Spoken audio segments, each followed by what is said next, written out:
भेळसाठी लागणारं साहित्य काय काय आपण घेतले सांगा. काय हे चिरमुरे. हा हे काय हे काय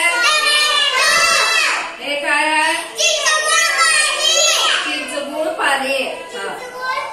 हे काय मीठ. हे काय हे काय लाल तिखट. हे काय फरसाणा. आता काय करायचं चिरमुरं स्वच्छ निवडून घ्यायचं. त्यामध्ये काय करायचं आपण हे फरसाणा घालायचं. त्यानंतर मीठ घालायचं. हे त्यानंतर हे लाल तिखट घालायचं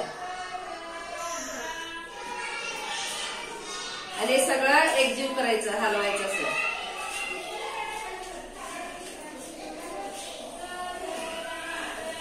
आणि चिंच आणि गुळचं पाणी आहे की नाही हे घालायचं यात.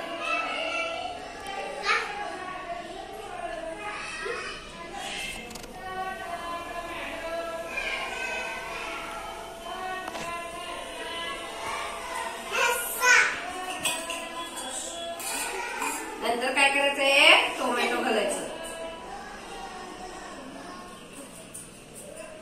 आणि सगळं काय करायचं हलवायचं. हलवायचं असं सगळं काय करायचं एकत्र करायचं. हो सांडालेले झाले तर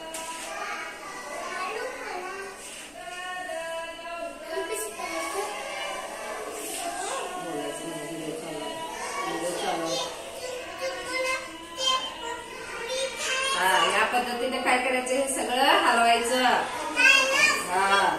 तुम्ही घरी भेळ करून खाणार काय मम्मीला सांगणार काय भेळ कशी करायची ते.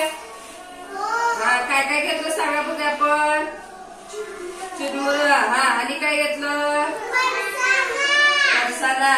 आणि काय घेतलं टोमॅटो. आणि काय घेतलं मीठ. आणि काय घेतलं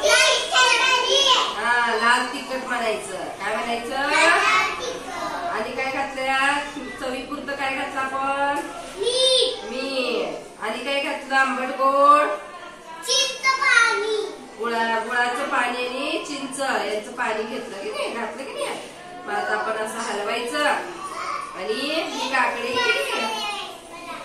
काकडी आपण काय करूया भेळवर ठेवूया काय स्लाइड म्हणून आपण खायला.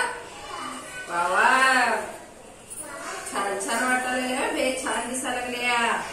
मस्त मस्त वाटायला लागल्या. तुम्ही भेळ खाणार तेव्हा मम्मीला भेळ करायला सांगणार का अशी भेळ काय काय कसं केलं बहिणी सगळं सांगायचं काय.